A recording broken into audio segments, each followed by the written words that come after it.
إلى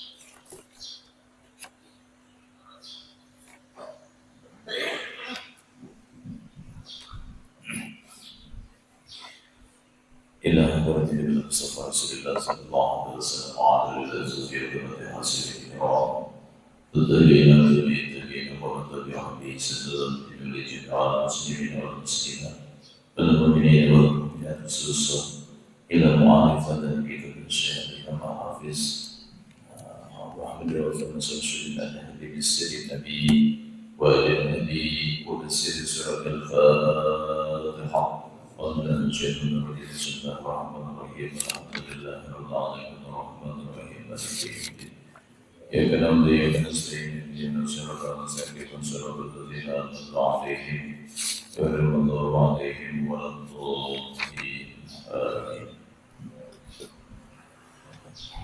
استغفر الله العظيم استغفر الله العظيم استغفر الله العظيم الذي لا إله إلا هو الحي القيوم وأتوب إليه. أعوذ بالله من الشيطان الرجيم بسم الله الرحمن الرحيم الحمد لله رب العالمين وبه نستعين على أمور الدنيا والدين الصلاة والسلام على أشرف الأنبياء والمرسلين سيدنا ومولانا محمد وعلى آله وصحبه أجمعين. سبحانك لا علم لنا إلا ما علمتنا إنك أنت العليم الحكيم. لا حول ولا قوة إلا بالله ولا حول ولا قوة إلا بالله ولا حول ولا قوة إلا بالله العلي العظيم. وقال المؤلف رحمه الله ونفعنا به وليعظمه في الدارين آمين. بسم الله الرحمن الرحيم. وقال المؤلف رحمه الله ويا أن امرأة من بني إسرائيل جاءت إلى موسى عليه السلام فقالت يا رسول الله إني أذنبت ذنبا عظيما وقد تبت منه إلى الله تعالى فادعوا الله أن يغفر لي ذنبي ويتوب عليا. Masih membicarakan tentang kajian kita, yakni termasuk dosa besar ketika seseorang meninggalkan sholat, tarikus sholat. Jadi orang-orang yang meninggalkan sholat secara sengaja, maka itu adalah dosa besar. Arti dosa besar itu kalau tidak bertaubat, maka Allah Subhanahu wa Ta'ala tidak akan mengampuninya, tidak akan memaafkannya. Beda halnya dengan dosa-dosa kecil. Dosa-dosa kecil kalau kita bawa beribadah, kita bawa ke majlis, kita bawa sholat berjamaah, kita bawa sedekah, maka dengan sendirinya dosa-dosa kecil itu akan berguguran. Maka diriwayatkan anna imra'atan min bani Israil, sesungguhnya ada seorang perempuan daripada Bani Israel. Bani Israel. Ja'at ila Musa alaihi salam. Perempuan tersebut mendatangi Nabi Musa alaihi salam. Datanglah seorang perempuan menghadap Nabi Musa alaihi salam. Makanya kan fas'alu ahlal dzikri in kuntum la ta'lamun. Kalau kalian tidak tahu ya Allah Ta'ala mengenai sesuatu, maka fas'alu ahlal dzikri. Tanyakan kepada ahlinya, petakun lawan ahlinya. Kalau masalah listrik, petakun lawan PLN. Ya.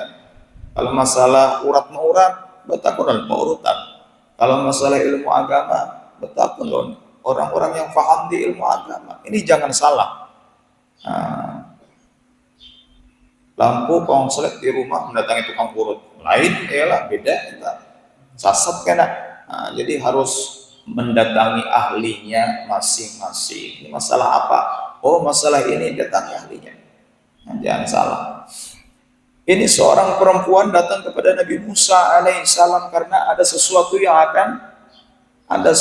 yang akan ditanyakan. Wahai ini tuan-tuan guru itu biasanya didatangi ketika apa ya? Ketika datang, ketika kesusahan ya. Mun susah datang tuan guru, ada yang nangis-nangis dia datang. Masalah hutang pulang apa hubungannya juga dengan hutang. Tahu hutang menangis-nangis datang ke rumah. Ini apa hubungannya dulu? Bangka ulun apa? Kamu sudah dapat nyaman mana? Ada beberapa ya. Ada kabar sudah nyaman, dapat rezeki banyak.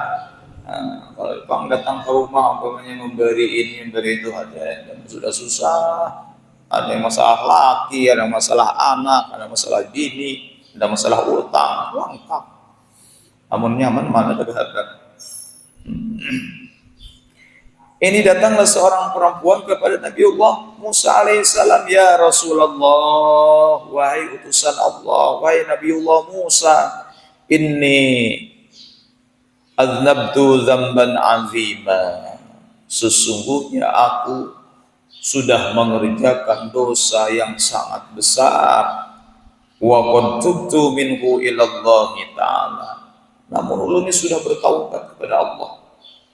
Maka kata si perempuan tadi, fad'allaha ayyaghfirali dzambi wa yatuba alayya, maka doakan ulun, minta doanya mudahan dosa ulun ini diampuni oleh Allah taala. Doakan dan dosa ulun diampuni oleh Allah taala. Lalu Nabi Musa berkata, faqala laha Musa alaihissalam, wa ma dzambuki. Lalu jar Nabi Musa, dosa apa gara pian gawi? Dosa nang pian gawi itu dosa apa? Jar pian menggawi dosa besar sudah. Dosanya itu dosa apa? Qalat, lalu menjawab si bini itu, ya Nabi Allah, wahai Nabi Allah, inni zanaitu wa waladtu waladan faqataltuhu.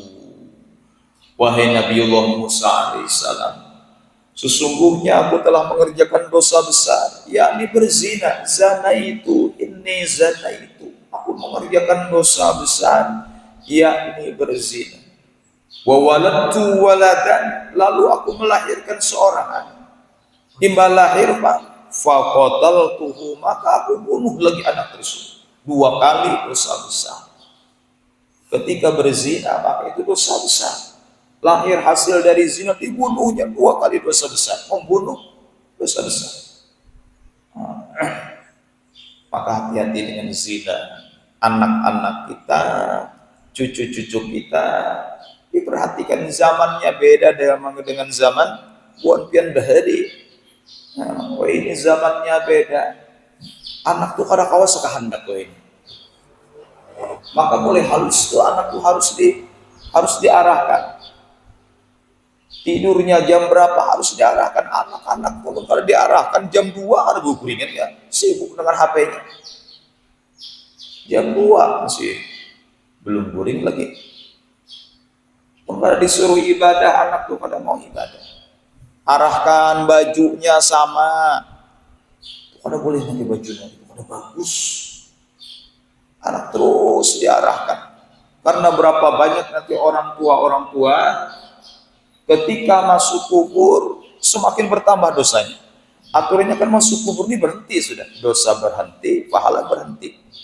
Kecuali ada amal jariah. Nanti ada orang tua yang setiap hari mendapat kiriman dosa dari anak-anaknya. Kenapa? Waktu hidup tidak sempat mengingatkan anaknya. Di antaranya anaknya memakai baju yang melanggar syariat. Hati-hati ibu-ibu, hati-hati. Kalau keluar rumah tutup aurat. 1 langkah itu kalau keluar rumah terbuka aurat, 1 bangunan Allah siapkan untuk suaminya dan untuk dia. Bini dapat 1 bangunan di dalam neraka. Laki dapat kada managur 1 bangunan di dalam neraka. Itu kalau keluar rumah berapa langkahnya sampai bulik. Maka hati-hati. Jangan sampai terlihat aurat ketika keluar rumah. Mendadai baju, pakai apakah tutup aurat itu ya, kepala terutama. Kadang-kadang sudah Tuhan ini kadang anak bagak bang, koler gitu kan. Bagak kenapa juga diagak-agakan ya lah. kepala hibak lawan kembang. Kulit kariputan gitu. Keluar rumah ada tutup aurat. Itu koler bener ya, menutup kadang anak beagap tuh. Amun sudah nggak gitu siapa diagaki ya? Kayak 70 tahun yang hakun itu ya. Apalagi nang anu cuma koler. Berkerudung tuh apa namanya anduk kah? Anduk kuntal gitu. Kemudian kelihatan. Anak praktis behelen, buat helm gitu. Jadi aman ya kan, aku warung helm gitu biar di jalan. Nah, tertutup ya, kepala. Maka ketika Rasulullah Isra Mi'raj, ya Rasulullah, aku melihat sekelompok perempuan yang digantung, tapi bukan dengan tali, digantungnya dengan rambutnya yang panjang, ditarik ke atas, digantung. Sakitnya kayak gantung tuh dari apa? Bukan awaknya ditali, tapi rambutnya yang panjang itu ditarik ke atas, lalu digantung di bawah neraka, dipanggang hidup-hidup.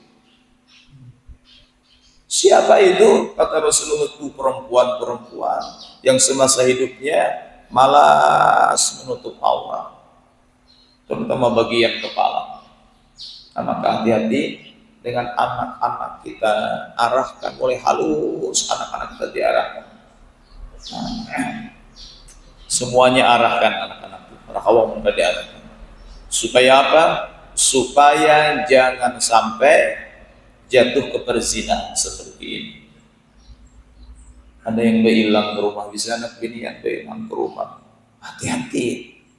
Jangan sampai kita biarkan, biar aja di rumah juga aja. Berduaan kawani. Maka kata Nabi, jangan sampai kita biarkan seseorang yang lain mahram berduaan, kecuali ada mahramnya, kawani abahnya, kawani mamanya. Ulun hendak membawa anak dia kemana? Mau ke martabak, ayah aku umpat juga. Banyak kita umpatan nyaman juga dan traktir ya. Kalau jangan kita biarkan. Kalau kita biarkan maksiat, kita yang tidur, berapa banyak anak tuh melakukan maksiat 6 bulan di neraka umpamanya. Anak tuh sekali berangkat umpamanya 6 bulan di neraka. Mama abahnya di rumah dapat dosanya. Kenapa? Tidak melarang. Jangan hakun ditapal dengan martabak.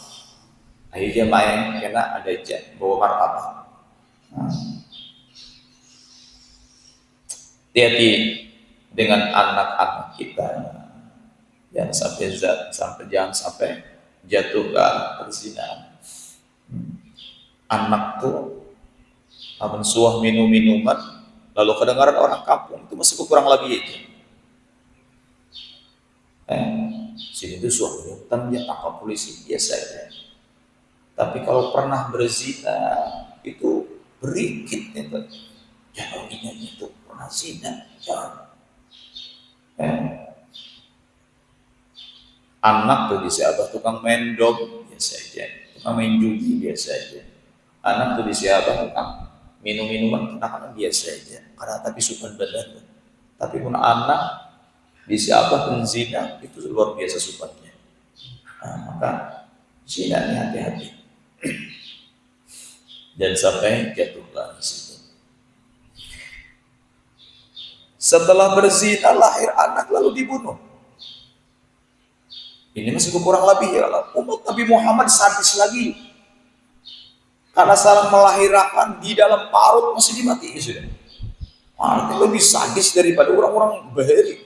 Orang Bahari zaman Nabi Musa yang dibunuh bayi laki-laki. Zaman Rasulullah yang dibunuh bayi perempuan. Tapi itu sudah lahir hanya dibunuh. Ada umat Nabi Muhammad sadis lagi belum lahir dimatiin sudah. Padahal anak tuh kada tahu dosa ya. Yang dosa tuh abah mamanya. Makanya dalam Islam tuh sebenarnya ada anak haram. Yang ada mama haram, abah haram ya lah. Mama abahnya nang haram ya. Menggawe nang haram, anaknya kada ada dosa. Anaknya kada ada dosa. Dosa apa anaknya? Dan namanya anak haram itu. Anak haram ada dalam Islam. Abah mamanya nang haram, menggawe dosa ya lah. pun anaknya ada anak haram dan sebagainya. Siannya yang ada hendak jual air di situ sebenarnya. Cuma takdirnya kayak itu. Nah, jadi tidak ada anak haram, ada dosa. Jangan kayak itu orang kafir tuh. Si anaknya mati sebelum balik. Karena dicatat dosa lagi masuk surga. Anak-anak orang kafir itu, anak-anak yang ya kada seiman dengan kita itu, kalau meninggal sebelum balik itu tetap masuk surga. Allah masukkan ke dalam surga karena dosa-dosa belum dicatat. Anak belum balik itu menggawi pahala segan siapa ya? Anak belum balik ke ibadah, sholat dan sebagainya. Kesan abah namanya. Jadi kada kesaninya kada. Belum balik kada dicatat lagi. Mengerjakan pahala gasan abah. Menggawi dosa Pak, anak-anak belum balik lalu menggawi dosa. Maka tidak dicatat lagi. Dosanya pada Allah catat. Faqala laha Musa alaihi salam. Lalu ujar Nabi Musa yang mendengar cerita si bini-bini tadi. Ulun berzina wahai Nabi Allah. Iba berzina lalu ulun berarti anak melahirkan anak supan ulun bisi anak itu. Lalu ulun bunuh 2 kali dosa besar. Maka ulun sudah bertaubat. Tolong doakan. Mudahan dosa ulun itu Allah ampuni. Apa kata Nabi Musa? Ukhruji ya fajirah la tanzilu narun minas samai fatah riqana bisukmik. Jadi ujar Nabi Musa, ukhruji ya fajirah, wahai orang yang banyak dosa, keluar dari kamu sana, berjauh, ukhruji, berjauh sana, jangan berparah aku. Kenapa? Aku takut kalau azab Allah Ta'ala turun kepadamu dan aku berada di sampingmu, aku kena. Berjauh sana. Kalau pun aku takkan apa rancingannya pun Allah menemukan azab. Diusirlah oleh Nabi Musa alaihi salam. Menangis si bini-bini tadi, pulihlah menangis. Minta doakan, kada jadi minta doakan. Kalau didoakan tak. Minta doakan, kalau didoakan Nabi Musa majlis lagi berjauh dari kamu sana. Kalau aku kena adabnya juga salah jauh. Menangis bini-bini tadi. Turun Jibril. Wahai Musa, Tuhanmu bertakun. Allah bertakun. Kenapa kada ikam? Apa pimpin ia bertaubat? Ia minta anak bertaubat, minta bimbing akan. Kenapa kada ikam bimbing? Allah aja maha penerima taubat. Jadi jari Nabi Musa, dosanya wahai Jibril kebanyakan benar. Kada benar itu dosanya. Berzina dosa besar, membunuh anak dosa besar. Kebanyakan dosanya. Kata Jibril apa ya? Masih ada dosa yang lebih besar dari itu. Wahai Musa, maukah kau beritahu masih ada dosa yang lebih besar dari si bini yang tadi? Tahajud Nabi Musa. Wahai Jibril, adakah dosa besar yang melebihi si bini tadi? Berzina, kemudian membunuh hasil zinanya. Ada yang lebih besar lagi kah? Ada, kata Jibril. Siapa itu? Tarikus sholat amidan muta'amidan. Orang-orang yang meninggalkan sholat dengan secara sadar, dengan sengaja. Itu adalah dosanya melebihi dosa orang yang berzina dan membunuh anak. Alhamdulillah. Berzina dosa besar, membunuh dosa besar, mencuri dosa besar, meninggalkan sholat dosa besar.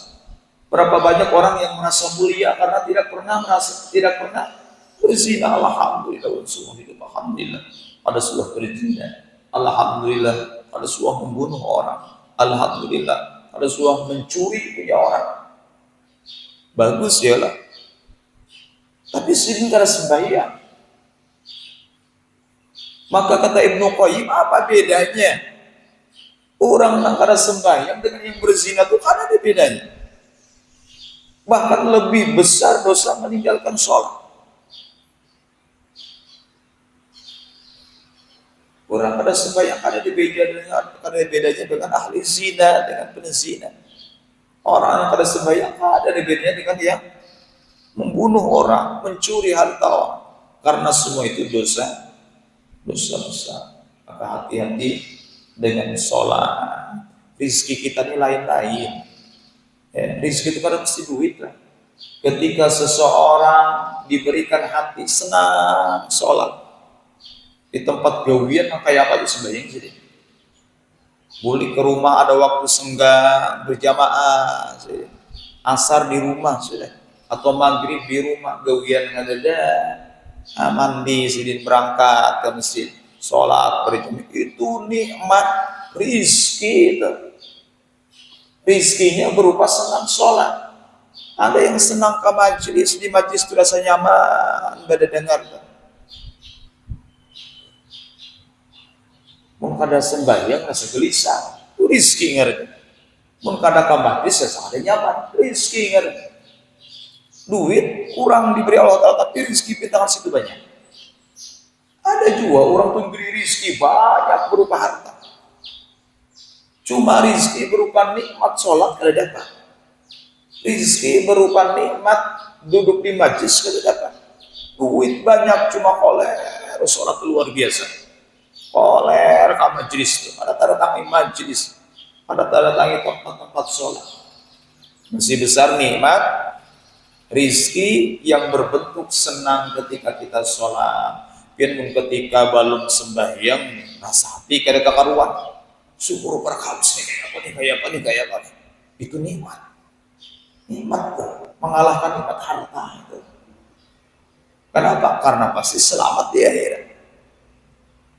Nah, jadi nikmat tuh kada mesti duit. Mau yang sudah dibaca tahap Tuhan digawi juga sudah ada beberapa kegiatan sedekah rancak kejadian juga. Kenapa kada subuh-subuh mulai bahari? Makanya membaca waqiah itu mewarisi suki. Salat duha mewarisi suki. Kenapa kada musuh-suki? Mungkin nikmat Allah berupa yang lain, tidak kada berupa duit gitu. Diberikan anak yang baik, anak tuh baik, pasian, rasa rami di rumah tuh. Mun ada anak rasa rami, ada sunyi. Anak tuh memberi apa nyaman gitu kan. Isi anak tambah nikmat. Rasa nyaman hati itu. Bulik tuh ada juga yang ditukar, nukar coklat, nukar